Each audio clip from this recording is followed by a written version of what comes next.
오늘 우리에게 주신 하나님 말씀은 마태복음 5장 17절에서 20절까지의 말씀입니다. 17절에서 20절까지, 마태복음 5장 17절에서 20절까지 말씀, 우리 한 목소리로 다 같이 읽도록 하겠습니다. 시작. 내가 율법이나 선지자를 폐하러 온 줄로 생각하지 말라. 폐하러 온 것이 아니요 완전하게 하려 함이라. 진실로 너희에게 이르노니 천지가 없어지기 전에는 율법의 1.1획도 결코 없어지지 아니하고 다 이루리라. 그러므로 누구든지 이 계명 중에 지극히 작은 것 하나라도 버리고 또 그같이 사람을 가르치는 자는 천국에서 지극히 작다 일컬음을 받을 것이요 누구든지 이를 행하며 가르치는 자는 천국에서 크다 일컬음을 받으리라. 내가 너희에게 이르노니 너희 의가 서기관과 바리새인보다 더 낫지 못하면 결코 천국에 들어가지 못하리라. 아멘. 네, 오늘 이 본문 말씀을 중심으로 율법과 예수님이라는 제목으로 하나님 말씀을 같이 나누어 보도록 하겠습니다. 자, 우리가 지난 주일부터 이제 팔복 설교가 마치고 나서 하나님 나라의 백성들은 이제 어떻게 살아가야 되는가, 이 세상이라는 무대 가운데서 어떻게 살아야 하는가에 대해서 주제를 가지고 말씀을 나누고 있습니다.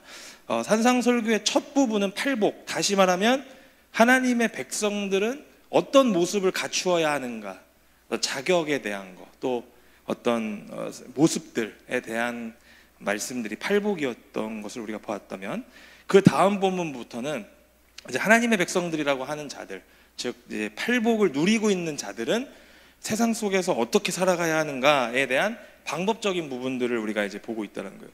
그러니까 예수님은 자신을 따르고 진정으로 닮아가고자 하는 자들, 이제 제자들이라고 하죠. 제자들에게 너희라는 2인칭 표현을 사용하시기 시작합니다. 이제 지난 본문부터. 그러니까 그 전에는 너희라는 본문을 이제 이름을 안 썼는데, 너희, 그러니까 팔복의 의미를 온전히 깨달은 자들에게 이제 하나씩 하나씩 말씀을 마음속에 담아두기 시작하신다는 거죠. 그래서 먼저 예수님은 제자들에게 하나님 나라의 백성으로서 살아가기 위해서 세상의 소금과 빛이 될 것을 우리에게 말씀하시고 계신다는 거예요. 그러니까 세상 가운데 자신이 녹아들어서 살아가고 있지만 맛을 잃으면 안 되는 그런 역할을 해야 되고, 또 세상 속에서 부패한 것들을 또 막으면서 또 그런 지키면서 살아가야 된다는 것을 우리에게 말씀하고 있고, 또 두 번째로 빛으로서 예수님이라고 하는 그 빛을 반사시킬 수 있는 반사체 역할을 하라고 말씀하십니다. 그래서 세상을 그 예수님이라는 빛으로 비추는 역할을 하는 것, 그게 우리의 모습이 되어야 한다라고 말씀하셨다는 거예요. 그래서 세상의 소금과 빛은 어려운 일입니다.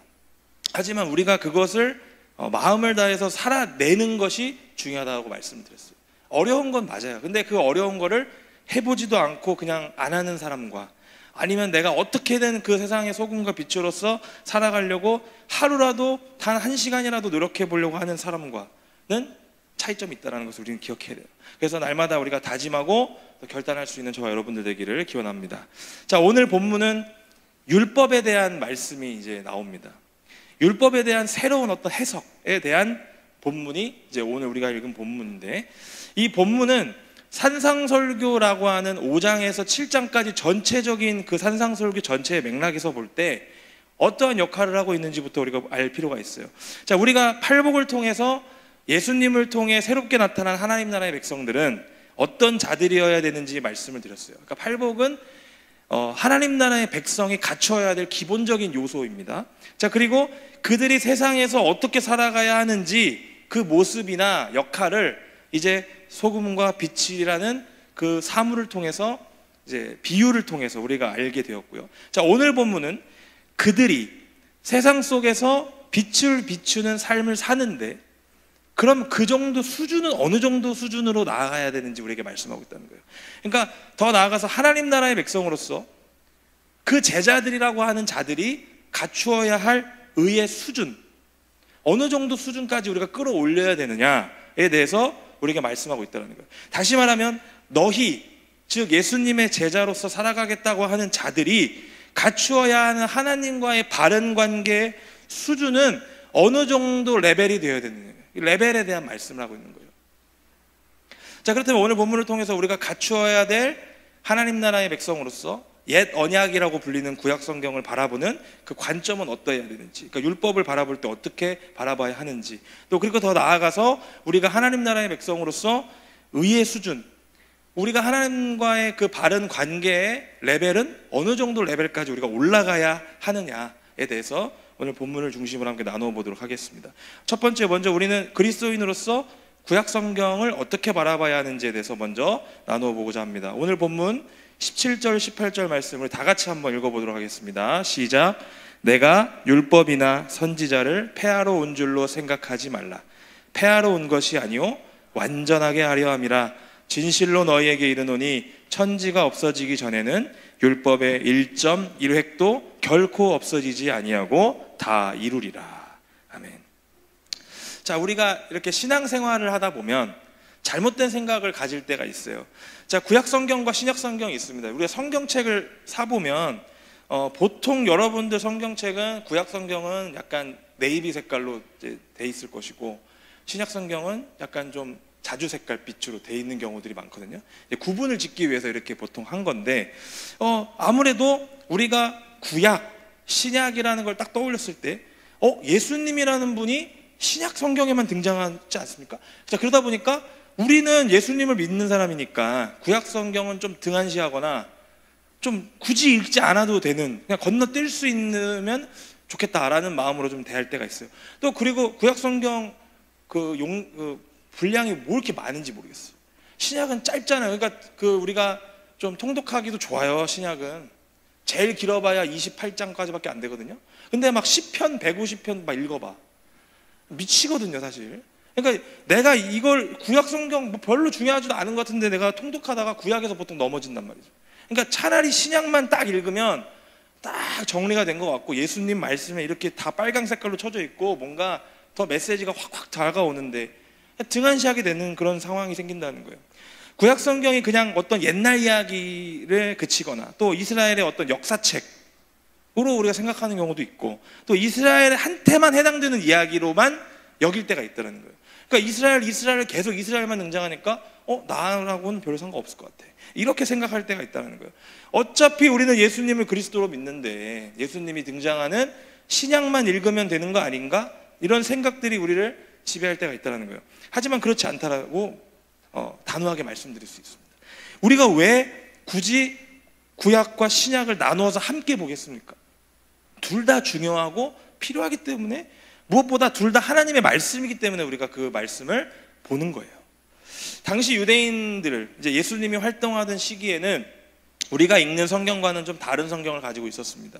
자, 우리는 지금 66권에 해당하는 성경을 정경으로 택해서 읽고 있지만, 당시 유대인들은 지금 우리에게 해당되는 구약 성경, 그것들을 이제 가지고 다녔어요. 이를 유대인들은 뭐라고 부르냐면 히브리어로 타나크라고 부릅니다. 타나크, 구약 성경. 근데 이 타나크를 예전에 우리 조직신학 클래스 같이 공부하신 분들은 알겠지만, 유대인들은 이 타나크 성경을 세 개로 분류합니다. 첫 번째 토라, 두 번째 느빔, 세 번째 케투빔, 이렇게 세 개로 나누어서 성경을 구성시켜요. 자, 그런데 이제 토라는 우리가 뭐라고 합니까? 율법이라고 합니다. 율법, 모세오경, 율법, 토라라고 부르고, 지금도 유대인들은 이 토라를 읽습니다. 회당에 가서. 그리고 느빔, 나비라고 하는 이 예언자, 선지자들을 번역한 그 선지서, 예언서가 느빔입니다. 느빔.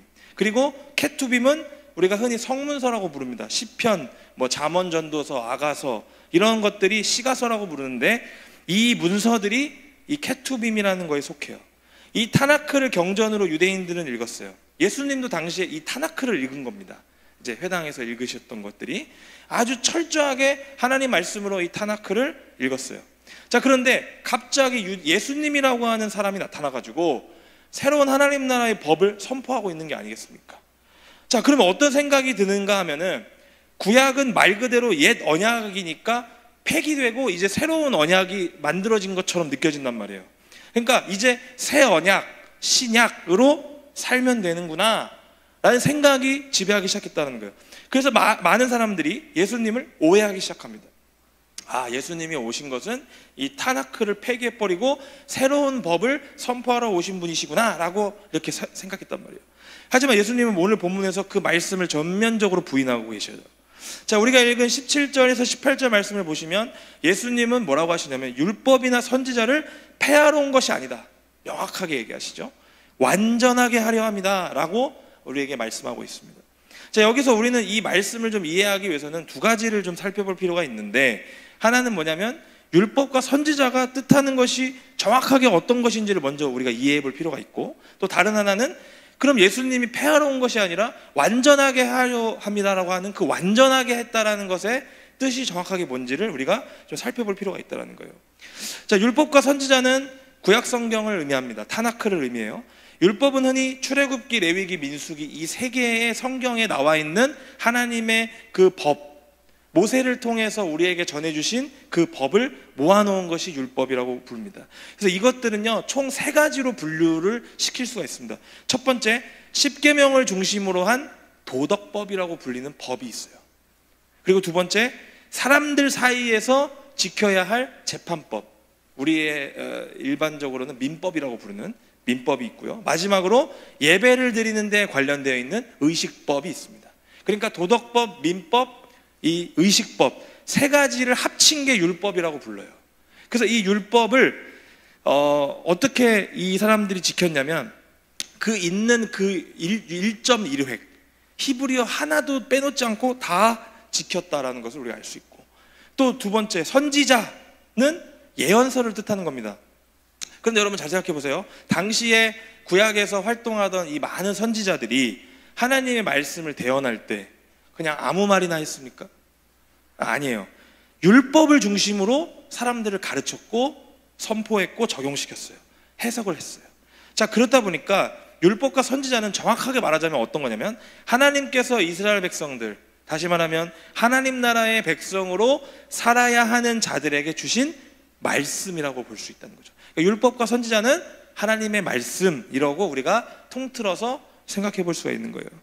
자, 예수님은 이 율법과 선지자, 즉 하나님의 말씀을 폐하러 온 것이 아니라 완전하게 하러 오셨다라고 선언하고 있다는 거예요. 완전하게 하러 왔다는 것도 우리가 이 의미를 좀 살펴볼 필요가 있는데, 여기서 완전하게 하다라는 말은 헬라어로 플레로오라고 합니다. 완벽하게 완성하다, 수행하다, 성취하다 이런 뜻을 갖고 있어요. 따라서 예수님이 율법과 선지자를 완벽하게 완성하기 위해서, 수행하기 위해서, 성취하기 위해서 오셨다라고 우리가 해석을 할 수 있겠죠. 그런데 이 말의 뜻이 무엇일까요?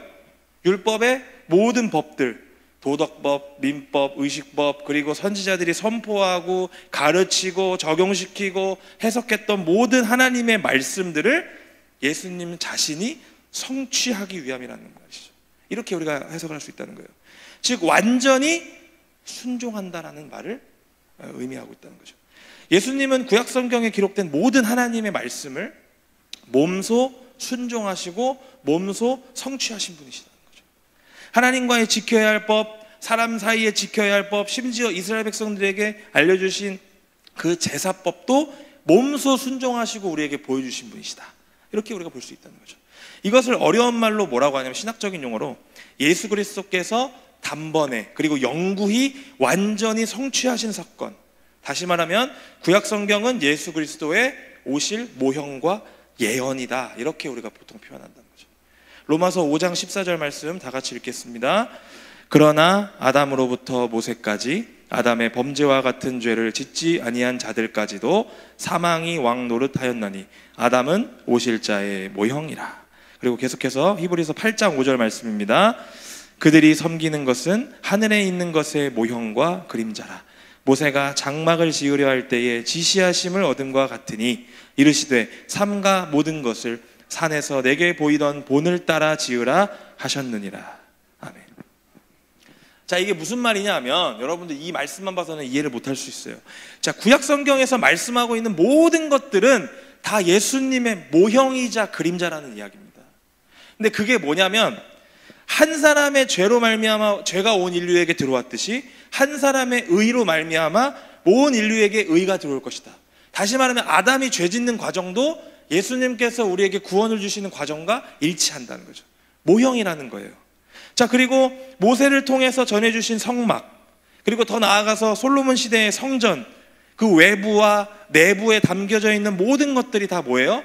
예수 그리스도의 모형과 그림자라는 겁니다. 그러니까 어느 것 하나도 예수님을 의미하지 않는 것이 없다는 거예요. 예수님이 이 땅에 오신 것은 이 구약 성경에서 선포된 모든 말씀들을 다 직접 몸소 이루시기 위해서 오셨다는 거죠.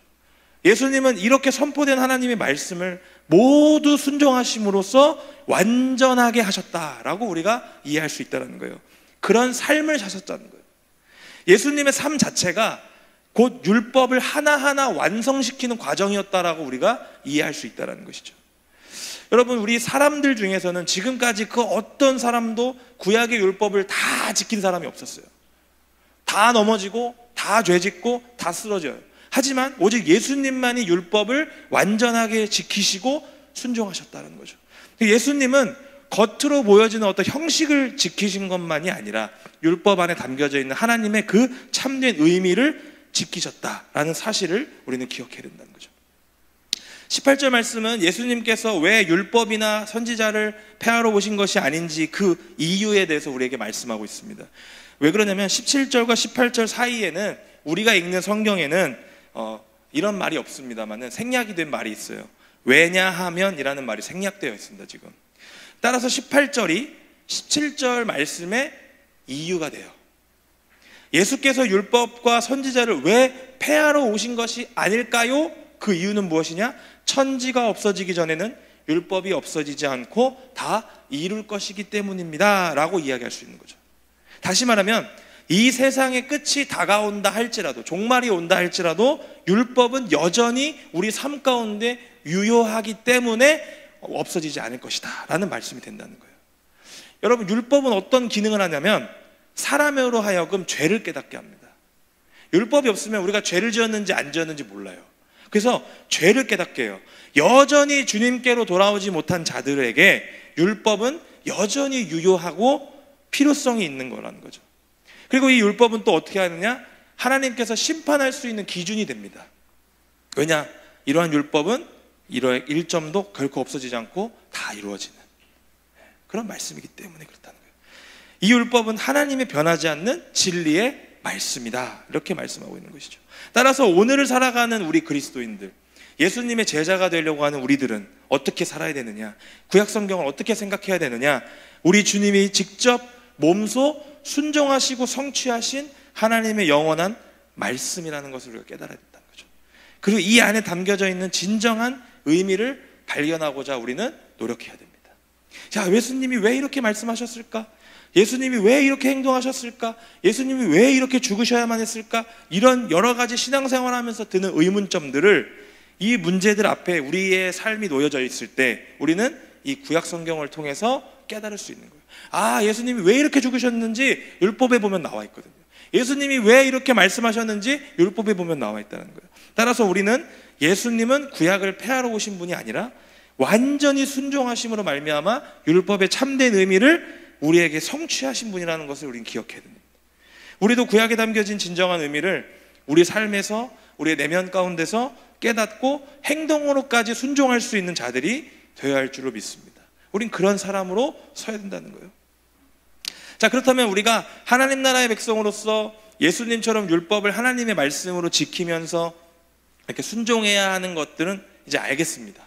알겠어요. 아, 율법과 선지자가 하나님의 말씀이라는 걸 알았기 때문에, 또 그것을 예수님께서 몸소 성취하셨기 때문에, 순종하셨기 때문에 우리가 말씀을 지켜야 되는 거는 이제 알았어요. 자, 그러면 이 율법을 이제 지키는 자로서 우리의 의의 삶은 어느 정도의 레벨로 넘어가야 될까? 우리의 율법을 지키는 이 수준은, 이 말씀을 순종하는 수준은 어느 정도까지 우리가 도달해야 될까? 이 질문에 대한 답을 우리는 또 발견할 수 있어야 된다는 거죠. 오늘 예수님은 뭐라고 말씀하십니까?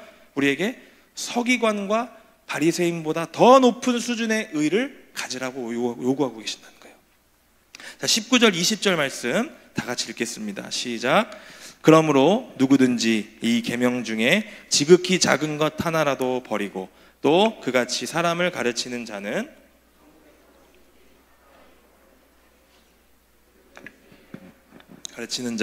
천국에서 크다 일컬음을 받으리라. 내가 너희에게 이르노니 너희 의가 서기관과 바리새인보다 더 낫지 못하면 결코 천국에 들어가지 못하리라. 아멘. 자, 율법을 지키는 가운데 지극히 작은 것 하나라도 버리거나 또 그렇게 가르치는 자는 천국에서 지극히 작은 자가 되고, 또 철저하게 지키고 순종하고 완성시키고자 하는 자는 천국에서 지극히 큰 자가 될 것이다 라고 말씀하고 있어요. 하지만 그렇게 지키는 가운데서도 더 중요한 게 있는데, 서기관과 바리새인보다 더 낫지 못하다면 결코 천국에 들어갈 수 없다라고 말씀하시는 거예요. 20절을 보면요, 천국에 들어가지 못하는 경우가 등장하고 있다는 거예요. 바로 서기관과 바리새인보다 그 의가 낮을 경우, 낮지 못하면 들어갈 수 없다는 거예요.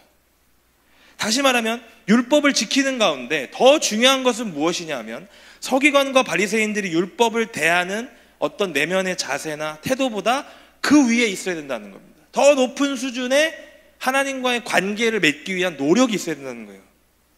예수님은 당시 모든 말씀을 구약 성경을 가지고 가르치셨단 말이에요. 신약 성경이 그 당시 없었습니다.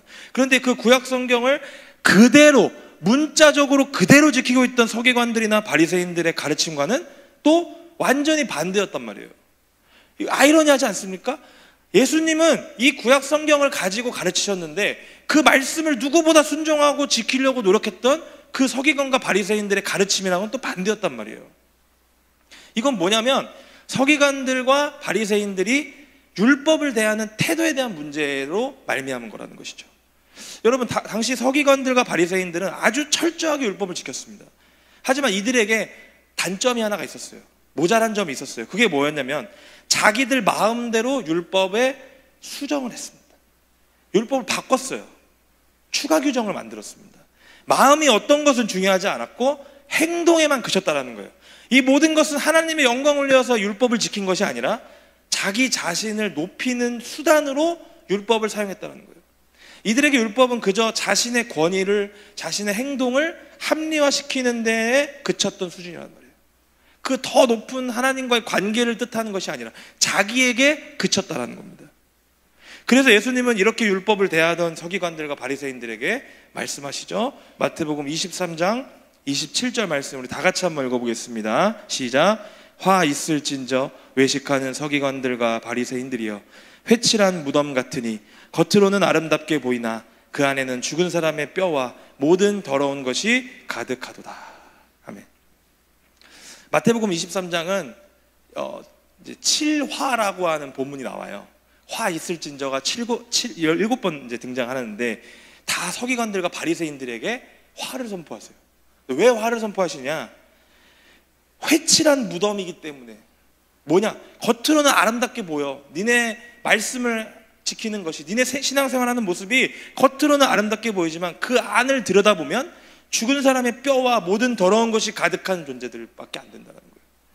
과거에 우리나라도요, 무덤을 예쁘게 만들기 위해서 이 회칠을 했어요. 시멘트 칠을 했어요. 석고로 바르고. 하지만 겉만 그렇게 꾸민다고 한들 내면이 어떻습니까? 결국 그냥 죽은 사람의 무덤일 뿐이에요.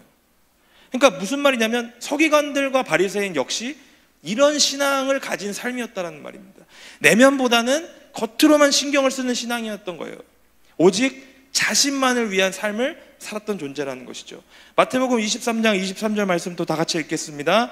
화 있을진저 외식하는 서기관들과 바리새인들이여, 너희가 박하와 회향과 근체의 11조는 들이되 율법에 더 중한 바 정의와 긍휼과 믿음은 버렸도다. 그러나 이것도 행하고 저것도 버리지 말아야 할지니라. 당시 서기관과 바리새인들이 얼마나 성경 말씀을 철저하게 지켰는지 보여주는 말이에요.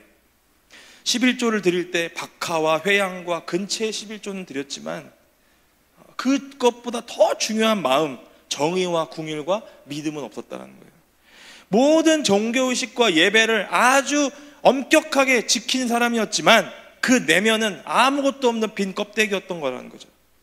그래서 20절 말씀, 오늘 본문 20절 말씀에서 더 낫지 못하면, 이런 사람들보다 더 낫지 못하면이라고 하는 말은 뭐냐면, 양적으로, 질적으로 모든 것들이 이들보다 더 풍성해야 된다라고 말씀하고 있는 거예요. 따라서 서기관들과 바리새인들이 보여주는 모습보다 질적으로만이 아니라 양적으로도 더 풍성한 신앙생활을 할 수 있도록 해야 된다. 결국 하나님이 서기관과 바리새인들보다 더 높은 수준으로 우리에게 요구하시는 것은 무엇이냐? 바로 사랑입니다. 사랑. 마태복음 22장 36절에서 40절까지 말씀 함께 읽겠습니다. 선생님, 율법 중에서 어느 계명이 크니이까?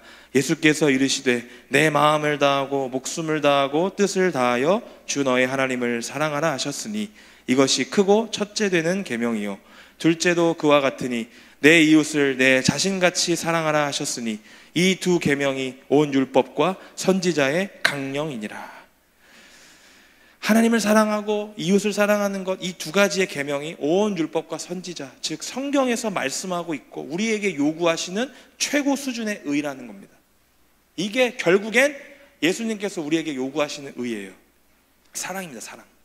사랑이 결핍된 율법 준수는 아무 의미가 없다는 거죠. 서기관들과 바리새인들처럼 자신을 높이고자 하는 그 의는 천국에 들어갈 수 없다는 거예요. 천국 시민으로서 살 수가 없다는 거예요. 우리 중에도 이런 일이 비일비재하지 않습니까? 형식적으로만 예배에만 참석하고 돌아가는 일들이 우리에게 얼마나 많은지 모릅니다. 그냥 여기 앉아만 있다가 돌아가도 나는 예배 드렸다고 생각하니까 위안 삼는 경우들이 많다는 거예요. 또 예배는 드리지 않는데 교사하고 또 목자하고 찬양팀하고 봉사하고 섬기는 사람들 많습니다. 내가요 신앙인으로 제대로 서지 않고 내가 예배가 되지 않는데, 내가 하나님과의 관계가 가장 중요한 첫 번째 예배가 무너졌는데 봉사하는 사람 되게 많습니다. 예배에 실패했는데 섬김은 해요, 봉사는 해요. 왜? 사람들의 어쩔 수 없는 이끌림과 여러 가지 마음으로 인해서. 그러니까 내가 이런 봉사를 주일에 하고 돌아가면 어떤 마음이 드냐면 위안이 되는 거예요. 그냥 내 스스로가 자기 만족으로 맞춰진다는 거죠. 적어도 하나님한테 혼나지는 않겠네. 그런 건 여러분 서기관이나 바리새인들 다 합니다. 다 해요. 우리는 더 높은 수준의 신앙, 다시 말하면 의의 삶을 살아내야 하는 존재들이라는 거죠. 더 높은 신앙의 그 요구들을 맞춰줄 수 있는 사람들이 돼야 돼요. 이 시간 선포된 말씀으로 예배가 끝난 게 아닙니다, 여러분. 저 그러라고 여기 올라와 있는 게 아니고, 예배 때 말씀 선포됐어, 오늘 율법에 대해서 배웠어, 예배 끝? 그게 아니라 내 삶의 자리로 나아가가지고 이 말씀을 기억하면서 말씀으로 살아내보려고 노력하는 게 더 가치 있다는 거예요. 이 자리에 앉아있는 게 가치 있는 게 아니라 이 말씀을 붙잡고 다시 한번 세상 속에서 내가 하루하루를 살아가면서 의식하고 한 번이라도 더 살아내보려고 하는 그 가치가 중요하다는 거죠. 비록 실패하는 한이 있더라도 말씀으로 살아보다가 장애물에 걸려 넘어지고 또 여러 가지 문제로 말미암아서 내가 또 까먹을 수도 있어요. 실패하는 한이 있더라도 계속해서 그 말씀을 나에게 좀 적용시키려고 하고 율법에 완전히 순종해 보려고 노력하는 것, 그런 내면의 태도와 자세가 더 높은 수준의 의라는 겁니다. 그래야 천국에 들어갈 수 있다는 거예요. 여러분, 우리는 예수님이 아니기 때문에 율법을 완벽하게 성취할 수 있는 존재들이 아닙니다. 그래서 우리는 팔복의 사람답게 오직 하나님을 의지하는 사람들이 되어야 돼요. 그렇게 살아가야 돼요. 그게 첫 번째 천국 시민의 자세 아니겠습니까? 결국 우리에게 필요한 모습은 무엇이냐? 구약 성경에 나타난 모든 말씀을 몸소 완성시키시고 순종하신 예수 그리스도를 따라서 살아가는 제자답게 살아가기를 다짐하는 모습이 있어야 된다는 거죠. 성경에서 말씀하고 있는 최고의 가치, 하나님을 사랑하고 이웃을 사랑하라고 하는 그 가치를 내 삶에서 살아내고자 노력하는 게 더 중요하다는 거예요. 예배를 나오는 것도 어떻게 해야 되느냐? 하나님을 사랑하는 마음으로 나와야 돼요. 또 내 동역자들을 사랑하는 마음으로 나와야 돼요. 이 두 가지가 다 들어와야 됩니다, 예배 가운데는. 우리 하나님을 보고 싶어하는 마음, 또 그리고 철저하게 그 말씀을 사모하는 마음으로 나와야 되고요. 그리고 함께하는 우리 목장들, 함께 사역하는 우리 청년들, 목사님, 또 모든 성도들을 내 몸같이 사랑하는 마음으로 나와야 돼요. 그래야 완벽한 우리가 말씀으로 예배드릴 수 있는 모습이라는 거예요. 물론 여러분, 그 마음 가지기 어렵습니다. 저도 어렵습니다. 하지만 오늘 예수님은 말씀하고 계셔요. 뭐라고 말씀하십니까? 너희 의가 서기관과 바리새인보다, 즉 근본 정신은 없고 오직 외형적으로만 지키는 자들보다 낫지 못하면 내 백성이 될 수 없다라고 선언하고 계시다는 거예요. 여러분, 우리 주님은 몸소 율법의 모든 것들을 다 이루신 분이에요. 이 땅에 육신으로 오시는 것도, 또 고난을 받으시는 것도, 십자가에 달리신 것도, 부활하신 것도, 하나님 우편에 앉아 계시는 것, 모든 것들이 다 율법에 나타나 있는 하나님의 말씀을 몸소 순종하신 부분이다. 우리는 기억해야 됩니다. 이제 우리가 해야 될 것은 뭐냐? 우리 주님을 본받아서 천지가 없어지기 전까지, 주님 다시 오시는 그날까지 그 말씀을 붙드는 삶이 돼야 된다. 말씀을 지키는 거예요. 순종해야 되는 거예요. 왜? 나는 예수님을 따라가는 삶이니까, 제자니까. 우리 주님이 하신 것대로 똑같이 순종해 보는 거예요. 우리 또한 완전하게 지키기 위해서 노력하는 마음으로 살아내야 된다는 거예요. 그래서 여러분들에게 제가 항상 뭐라고 합니까? 여러분, 그렇게 살아가십시오가 아니라 살아내십시오라고 말하는 게 이것 때문에 그런다는 거예요. 여러분, 날마다 삶 속에서 말씀으로 살아내시기 바랍니다. 의식하십시오. 오늘 여기 밖에 나가면 예배가 끝난 것이 아니라 진짜 예배가 시작되는 거예요. 내 삶의 예배가 시작되는 거예요. 이 말씀을 붙들어 보고 한번 그렇게 행동해 보는 거. 또 하나님과의 올바른 관계만 생각하는 것이 아니라 내 이웃들과의 올바른 관계를 통해서 천국 백성이 되는 그런 놀라운 은혜를 경험할 수 있기를 바랍니다. 그래서 오늘 말씀을 통해서 여러분들의 삶이, 또 여러분들의 신앙이 오직 주님의 말씀을 중심으로 다시 한번 재해석되는, 다시 한번 도전하는, 결단하는 그런 신앙이 되길 주님의 이름으로 축원드립니다.